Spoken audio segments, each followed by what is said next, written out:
Hello everyone and welcome to this Video Sans Frontier video. My name is Jay Wakefield and today I have Billy Coore on Skype. Hello. Hello, and it seems that we're both having a bit of a Dell Inspiron night. He's working on a 1545. Totally not jealous. Today, by the way. Yep, totally not jealous at all, by the way. However, I'm working on my 1525, and what we're going to be doing with this today is we're actually going to be upgrading it.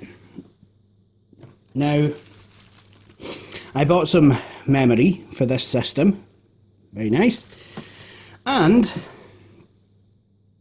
I have a Western Digital Blue 250 gigabyte hard disk drive, which can go into this system as well. For those of you who don't know, this machine originally came with an Intel Celeron dual-core processor, but I upgraded it already to a Core 2 Duo 2.2 gigahertz. I believe this came with 3 gigs of RAM and a 160 gig hard disk. Now it's going to have 4 gigs of RAM and a 250 gig disk. Basically, I'm turning this into a new machine. So,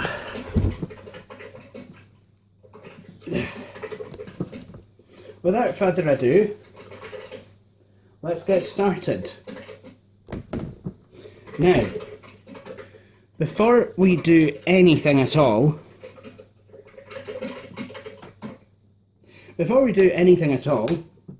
we want to make sure the machine has absolutely no power. So that means removing the battery and the power cord. Remember to remove the battery. That's a mistake that I've been known to make. Now the machine is completely powered down. I'll just kind of move this camera back a bit. And then what I can do is remove these 2 screws. I'm not sure if I've got to remove any other screws, but I'm sure I'll find out soon. Right, what I'm going to do, just put those to one side.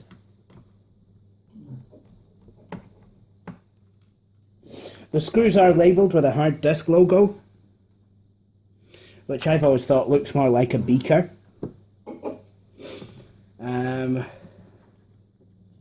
But hopefully now I should just be able to, I think anyway, just pull out the hard disk caddy. And there we go. What we reveal now is a Hitachi Serial a.k.a. 160 gigabyte hard drive. And we've just got to remove these 2 screws to remove it from the caddy. And then we'll install the Western Digital Blue. And this drive will probably, well, it'll be around in case I need it for anything.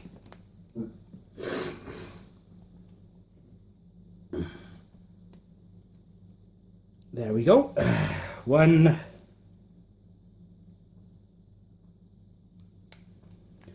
2,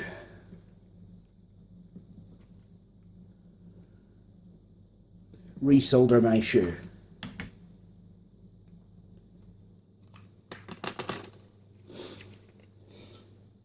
Okay, so this is a Hitachi drive removed from the caddy. Put that off to one side.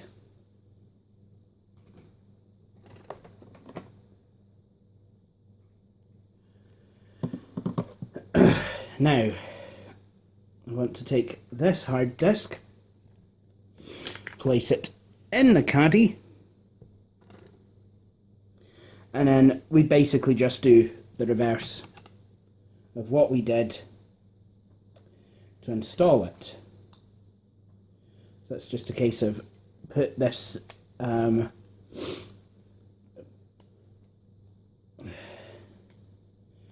wee bracket back on and then screw the whole thing into place. So once again, just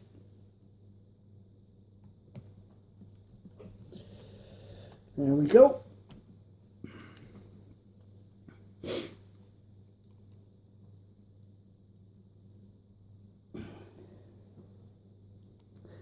And then with the second screw,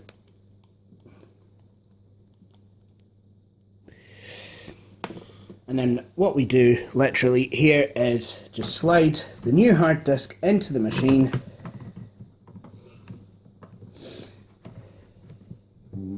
There we go. Press it in,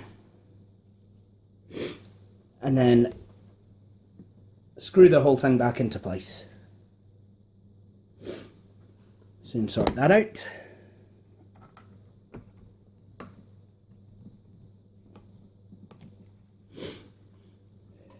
One,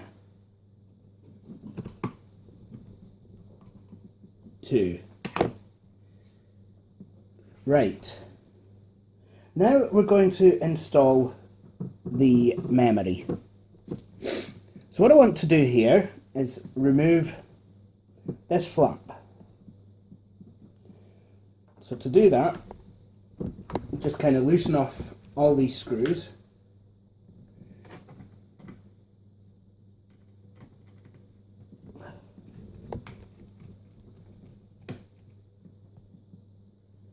One, two, three,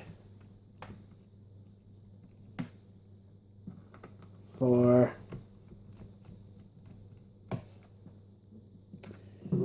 five,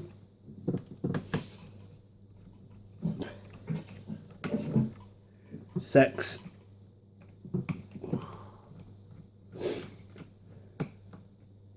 seven.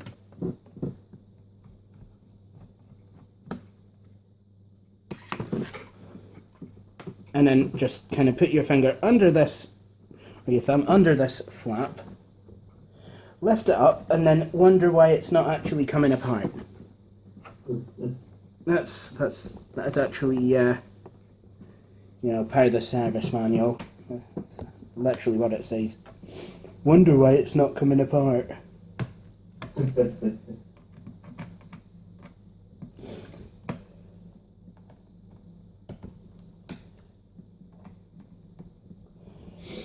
And naturally, you'll miss a screw or two along the way. There's probably 8 screws, I don't know. Now this is really getting tricky. Yep, there we go. Okay. So now we've revealed the insides of the machine. There's the processor underneath its heatsink. That's the, you know, and it kind of cools off of the north bridge as well, and then exits out at the back of the machine where there's a fan to exhaust everything, exhaust the heat. Then you have a wireless card,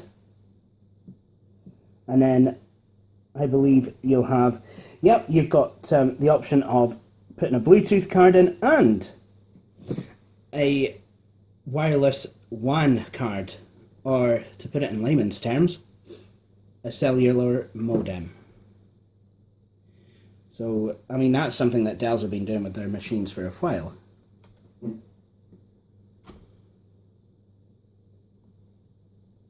So now, it's basically just a case of, yep, me identifying what memory as well. Here we have a 1GB module. Excellent. And we're actually going to be replacing it with a 2GB module. And it looks as though by some form of serendipity, I've bought exactly the same module, just in a 2GB form.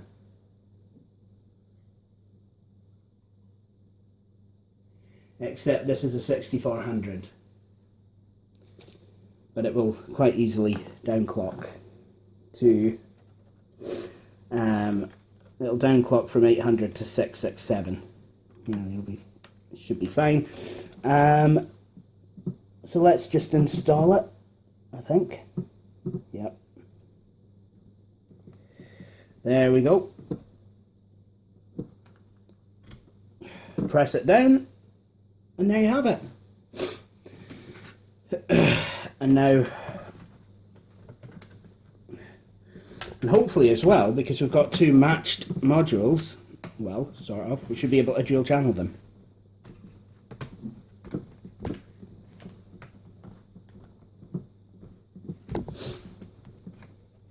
I mean, those of you who saw the original video of this machine, you will know that this machine was not actually bad as a Celeron running Windows Vista.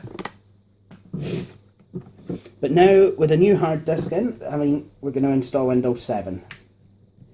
And Billy and I have a wee song for that. It goes something like, Windows 7, here we come! La la la la la la la. Oh gosh, yeah. See, and we can actually thank YouTube user Elmold3 for inventing that in the first place. Yeah, that was actually his. So credit where credit is due. You had one job! Except we've made quite a few more, like Windows Vista, here we come!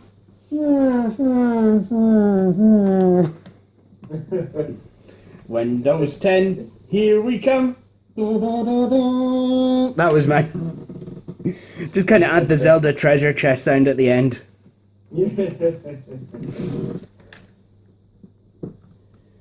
I mean, with Windows 10, I mean, I am absolutely loving Windows 10. Seriously, I've just been, you know, anything I've seen in the last week or so, it's had an upgrade to Windows 10. So, you know, my desktop, my laptop, all upgraded. You know, machines at work, upgraded. You know, people have, you know, I'm going to be upgrading a few people's machines as well. Dumpster around the back of a supermarket, that's been upgraded. No, I'm kidding on.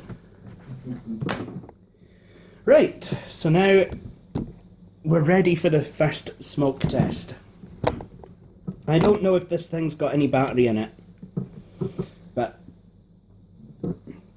we are away to find out right now.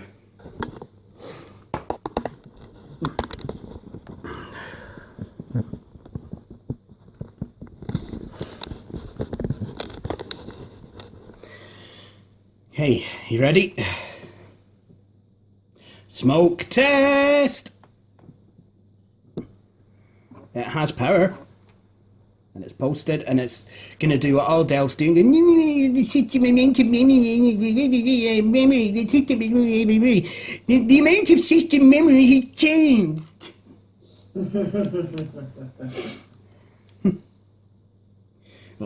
Beep, beep.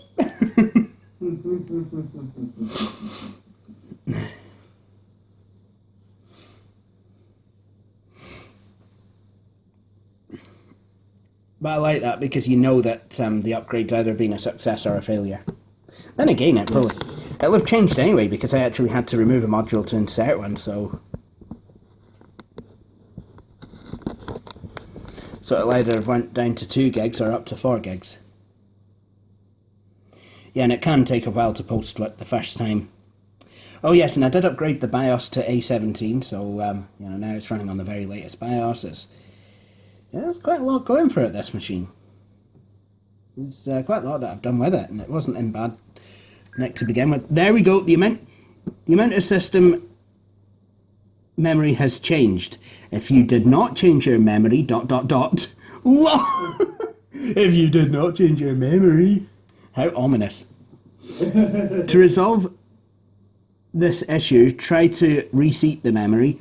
Strike the F1 key to continue, F2 key to run the setup utility, press F5 to run Onboard Diagnostics. Alright, we're just going to go, there we go. Onboard Diagnostics, blah blah blah blah, memory info.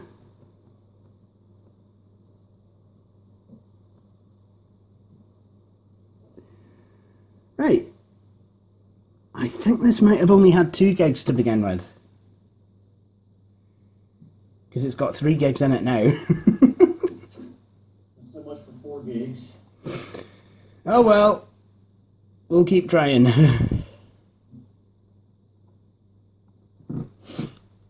I'll probably just get another 2 gig stick at some point.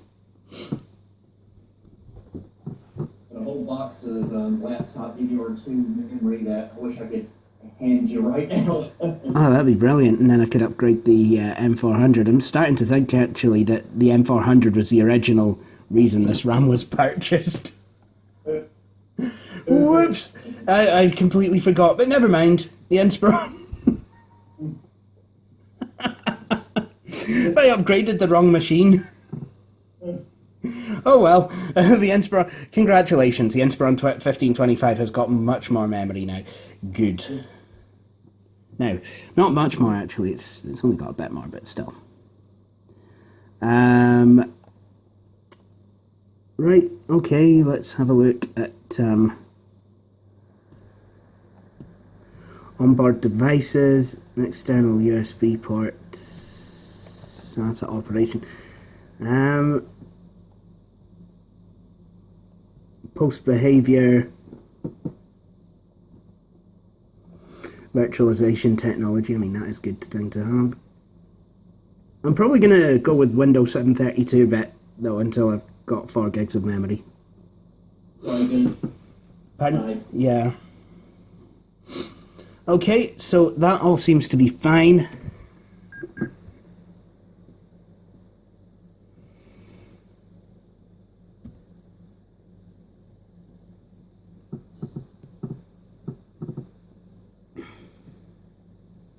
So we've got the hardware diagnostics on here.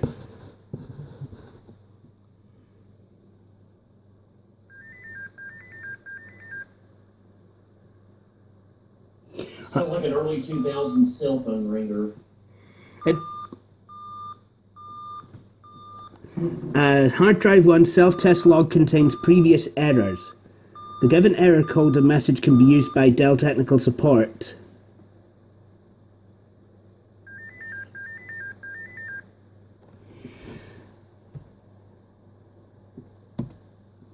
Okay, well, enough of that. Let's actually see if we can actually boot from the disk. Yeah, and that does sound like an early 2000s mobile phone ring, you're right. Or a late 90s. You can just imagine... it'd have a silly song, it'd have a silly name like Mockingbird or something. Yes.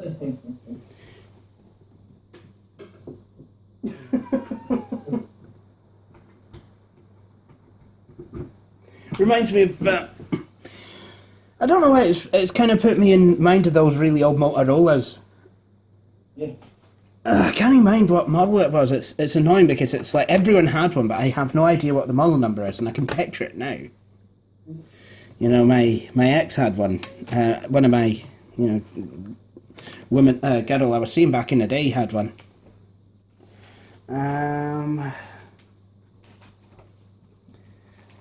And right, let's see now. Can I get? I think I go for Windows 7 Home Premium.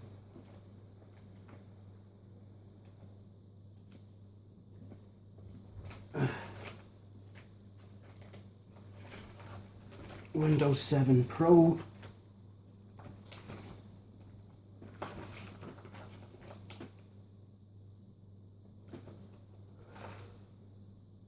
Sorry about this, we're just working on finding the right discs.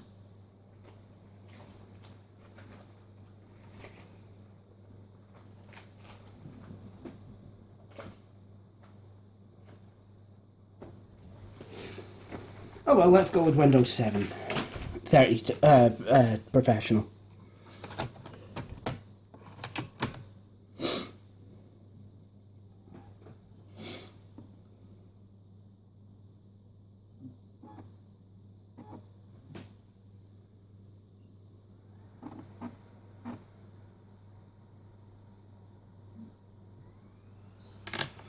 So I've hit F1. That will surely reboot the machine. Well, from from the Windows 7 DVD.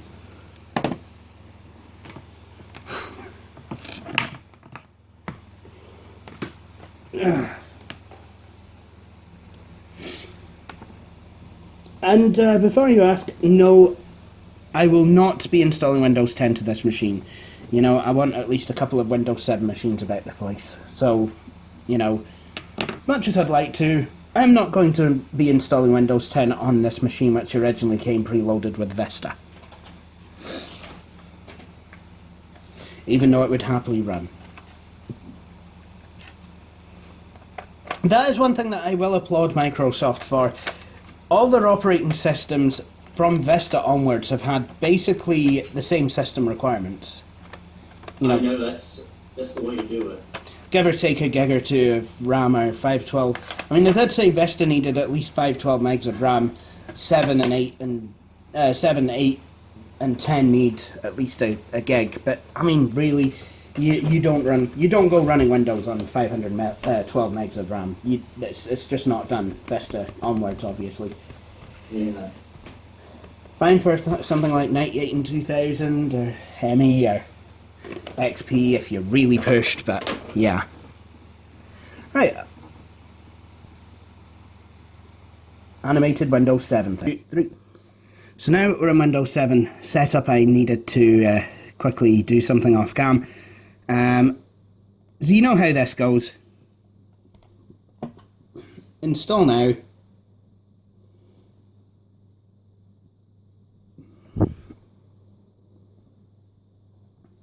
The hard drive is spinning, so hopefully it'll be there. That Motorola ringtone does kind of fill me a bit with dread, but hopefully it'll be fine.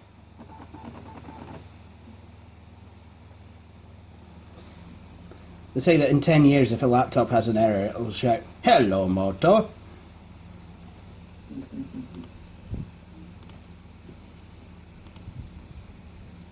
And there it is.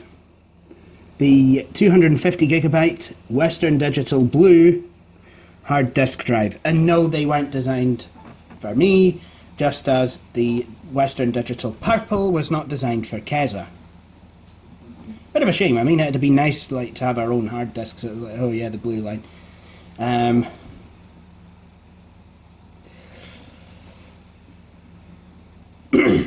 Although, yeah, any hard disk in the hands of the Scottish Government, any hard disk will produce the same carbon footprint as a Western Digital Green that's switched off. Yes. Because renewable energy is brilliant. I tell you, there's actually so many. I've seen so many roofs with solar panels on them now. I just think it's brilliant, you know. And someone's actually came up with the idea of running a hydroelectric in a drain pipe. I mean, I remember writing a story about that when I was about 11 years old. That kind of involved drain hydroelectrics, and then I saw that someone had actually patented it, and I was just, I mean, I wasn't thinking, damn, I could have patented that. I was just like, this is brilliant. It's actually happening. So I'm really, you know, kind of glad it's like, you know, renewable energy. I would say that not one source is going to win it overall. It will always be a multifaceted solution. You know, you'll have solar panels where you can. You'll have wind turbines where you can. You'll have tidal power where you can. I mean, tidal power is quite a good idea because, I mean, the force that the North Sea batters the east coast of the United Kingdom with, you know, we could actually put that power to good use. Yeah. You know, and it might actually lessen the effects of coastal erosion as well. So, you know, it could be a win-win situation. Unless the sea finds another way to fight back, because they do say that Mother Nature takes back. Eventually, Mother Nature does always win. Okay, so now we've actually near as damn it completed Windows 7 setup. So what I would say is going to happen now is the machine will actually set itself up for first use, and we have Billy back with us. Hey Billy, I'm still filming. We're actually at the place where setup is preparing your computer for first use. Oh yes. So Windows 7 will be up and running within moments, I would say. And the thing is, because this laptop came out during the Vista years, it's mostly compatible with Windows 7. Well, I mean, I've always said that if a computer can run Vista, it'll run 7. I do believe you're right. So my name is Jay, and the machine is going to be called Inspiron 1525. Yes, I did spell it how I wanted to. That's another in joke between myself, LML3 and Billy. Right, I'm just away to type my password in. Okay, so now we're onto the part of setup where you input the product key. We'll do that a bit later, actually. There's a feature that was taken out of Windows 8 and yet added back to Windows 10. Now, I'm not talking about the start menu. I'm talking about being able to run setup without actually needing to put in a product key at install time.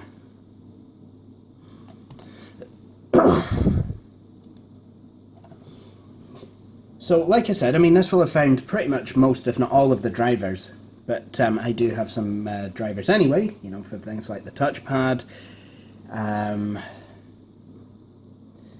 and, you know, maybe some audio drivers, definitely some Dell utilities, that sort of thing. So now we're away to see the Windows desktop.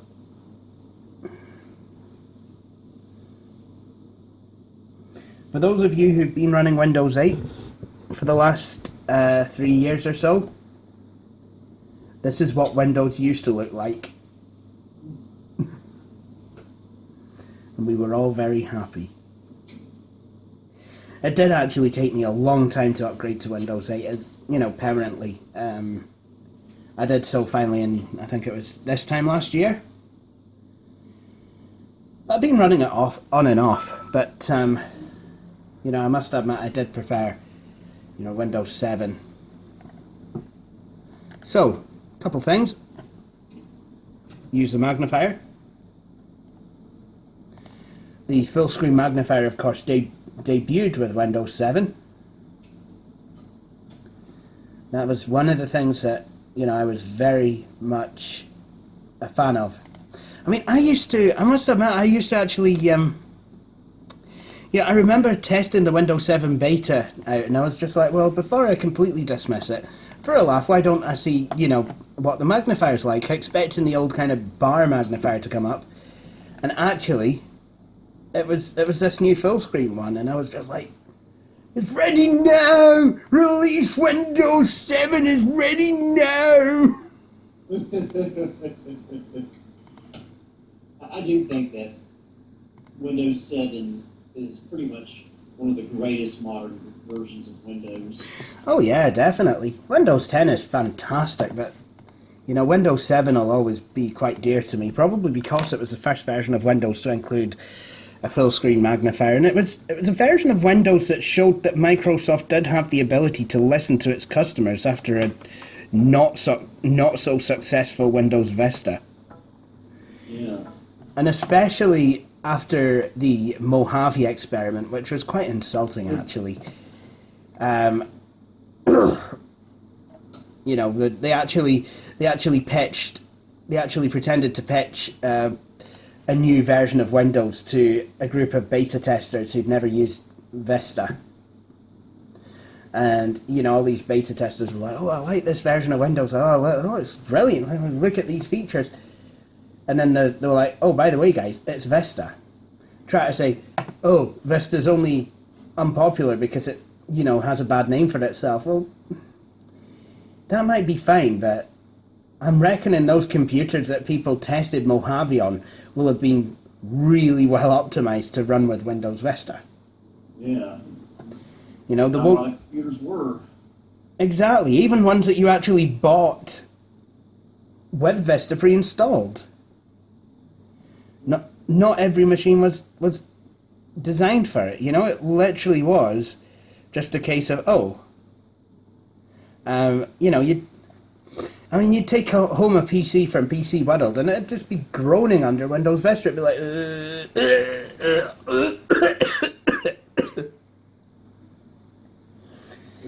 and just, it would not run.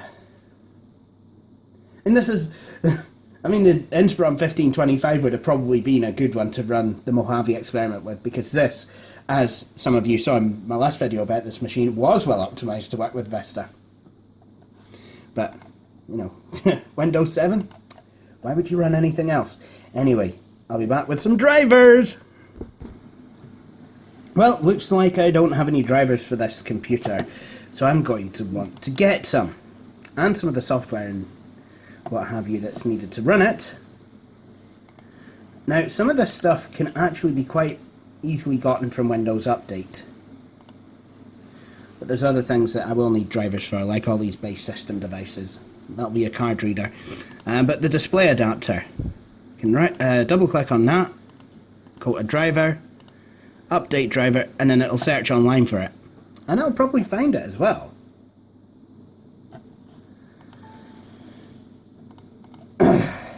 Until, there we go. Alright, enough of that.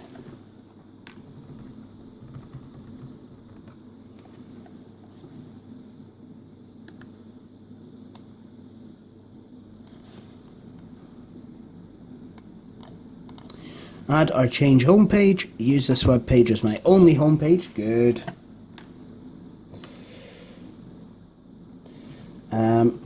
Dell.com.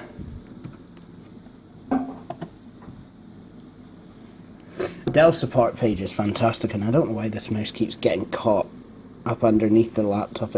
It's quite a strange thing to happen.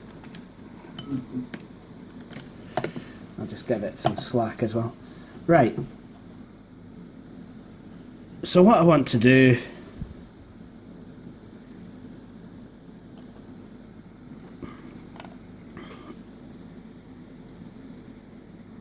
I need the support page.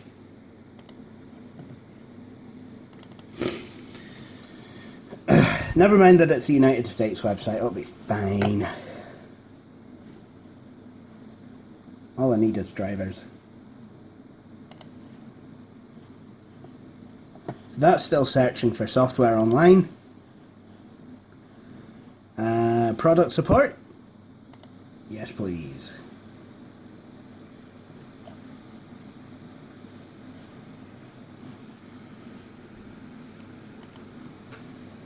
Wow, the fans are spinning up on this. Did a very pretty woman walk into the room?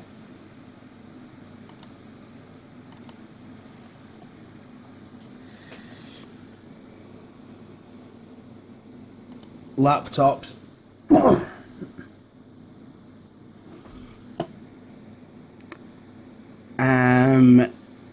Yep, Inspiron.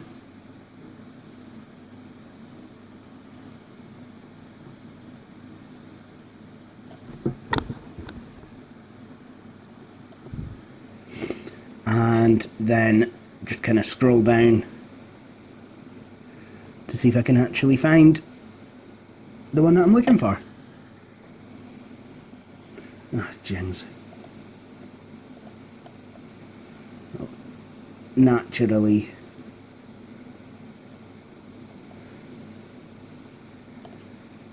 Naturally, Internet Explorer is doing what it does best.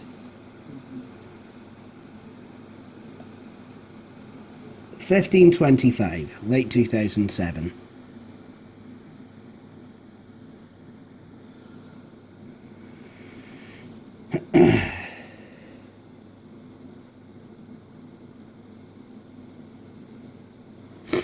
If the Inspiron 1545 came out in late 2008, then all I can say is this.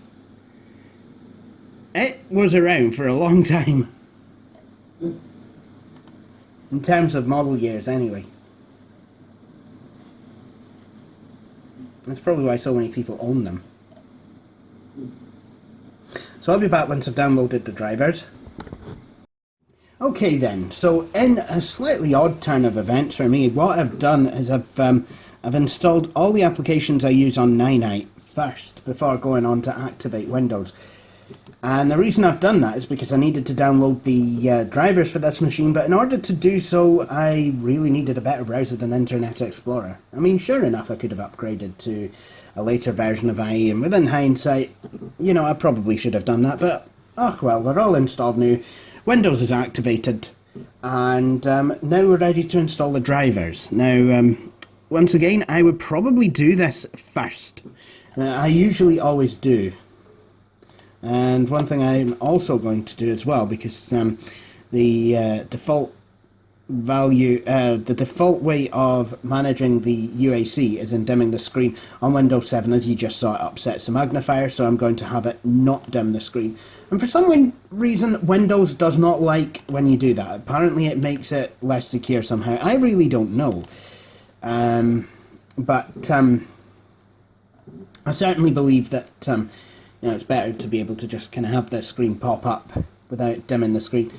The user account control pop up without actually having to dim the screen. And I'm glad Windows 7 actually gave you that option. Vista only had two options, on or off. And on Vista, it really, I mean, UAC was very intrusive. It would ask your, I can't remember what it was, but it was just something completely ridiculous that you would actually have to authorize. And, you know, I mean, given how the performance issues on Windows Vista, the fact that dimming the screen seems to take a lot out of a computer's performance, don't ask, I don't know. I just felt that, you know, it's nice to not have to do that. So what I'm doing now is I'm just installing all the drivers. I'll install a few of them, and then I'll probably restart. I know I should really restart after every driver install, but it's quite funny because you know, there's people who think that you should restart after every driver install, and then there's those who think that you shouldn't. I mean, personally, I do for my main machines, but I don't for others, you know, so it's... Right, to install the Intel Matrix storage device, I've navigated, I've got the driver here. Now, it literally just is a case of going to start right-clicking on computer and selecting properties, throw your cell into device manager, wait a wee while, wait a wee bit longer, continue to wait, start to get a wee bit impatient, and then you'll see the devices in the machine. Double click on ID ATAPI controllers, and what we want to do is double click on the SATA AHCI controller.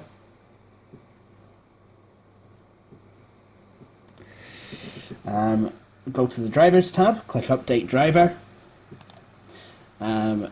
click select browse my computer for driver software, and then just kind of paste in the location of the drivers, and then away it goes and installs them. That's nice. So now I've installed the Matrix storage device driver, and I've actually restarted a second time as it wanted me to. So now we're going to install Intel Turbo Memory, or at least attempt to install it. I don't know what it is or what it does. Never seen it kind of before, you know, on older or newer machines.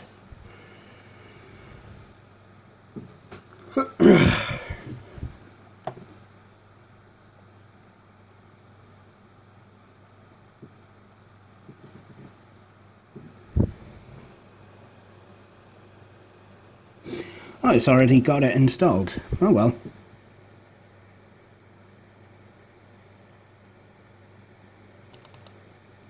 Wait.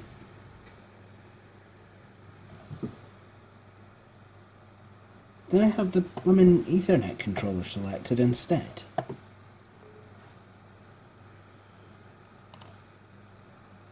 Let's have a look. If this folder already exists, then... No. No, it really was the Intel Turbo Memory driver, I think. Yeah, I think so.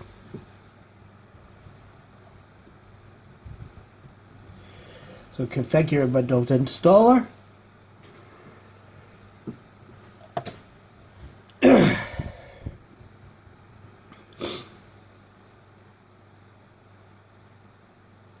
You know, if I can help it, I do usually like to have drivers. You know, proprietary drivers for the hardware that I'm using. Oh, sorry, I just realised my screen is completely out of kilter.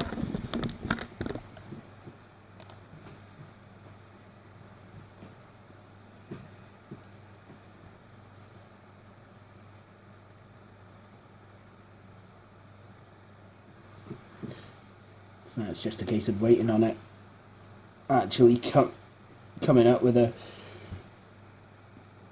"You need to authorize your computer in order to do this" kind of a user account control screen. Glad I'm an admin, otherwise, you know, obviously if I wasn't an admin it'd be like, "Norman, you can't do it. You've got to hear username and password. So if you hear the username and password, you can go in and do what you got to do, but I can't let you in if you didn't hear that username and password. And if you try and hack it, then you're a ball bag. You cannot. You're just a pure ball bag." Anyway.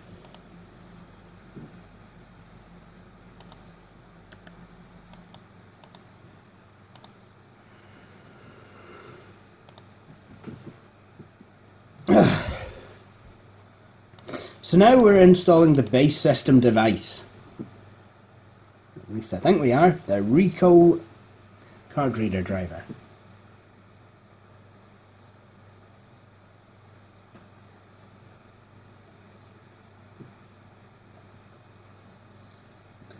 This is taking its time. For whatever reason.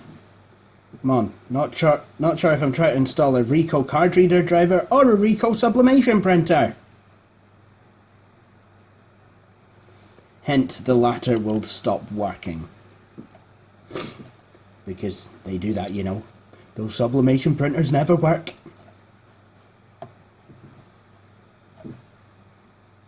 Wait, they do, just don't buy crappy ones.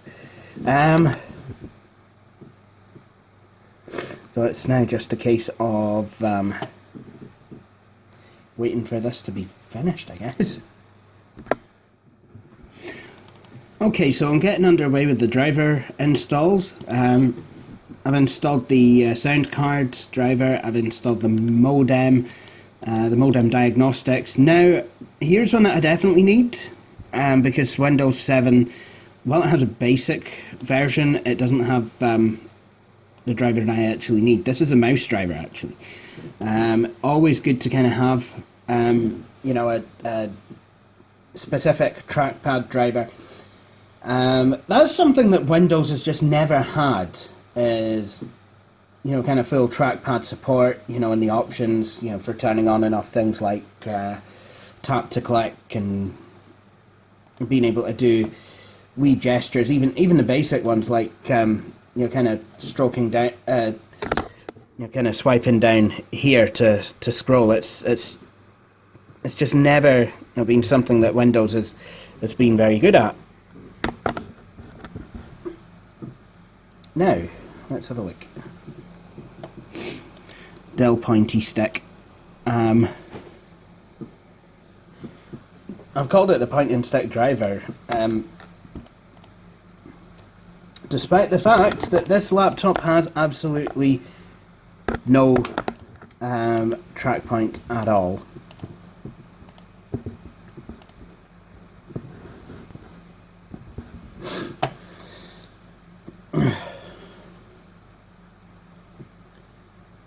What just happened there? Oh, there we go. And Dell Quickset is something that I also definitely need. That controls what? Something that I forgot about on this laptop. Has these fancy touch-sensitive buttons which like to light up, just like the Vostro series.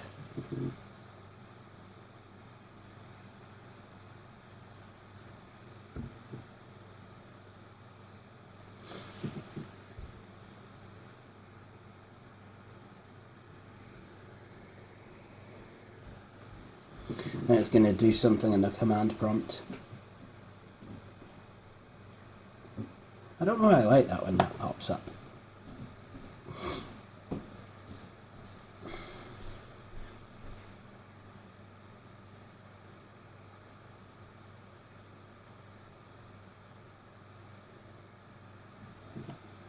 Yeah, this is quite an interesting program. Oh, there we go, it's finished.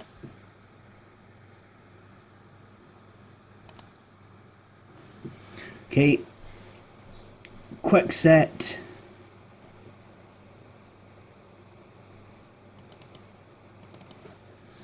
And now let's install Cinema Media Manager, because why not?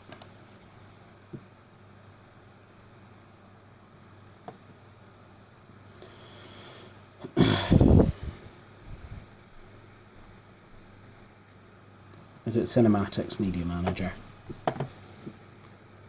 Cinema Now Media Manager. Well, as opposed to Cinema Later. Okay, this is yeah, I'm definitely starting to feel a bit tired now. You know, it's so after these drivers are installed, I think I'm gonna wrap the video up and go, kind of head to my beddie for a wee bit. Okay, so Dell, powered by Cinema Now, and this, I think, kind of keeps all my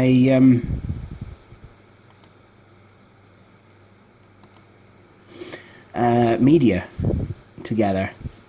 Apparently it has a download queue, so I don't know what that's all about. Could you at one time use this to download stuff? I really don't know. I mean, obviously it wouldn't have been downloading stuff in a Kazaa kind of a way, because Dell would never have been allowed to actually do that. And if there were, then it certainly would not be up now. But yeah. But this machine is about near as damn it installed. I'm planning to install Office on it and a few other bits and pieces. But I would like to say that I'm going to wrap this video up now. I hope you have all enjoyed watching it. If you have, please feel free to subscribe to the channel, to like videos on Frontier on Facebook, and to follow us on Twitter. The URLs will of course follow, but until then, I'd like to thank you all for watching this video, and I hope you will all join me for my next one. Cheery bye.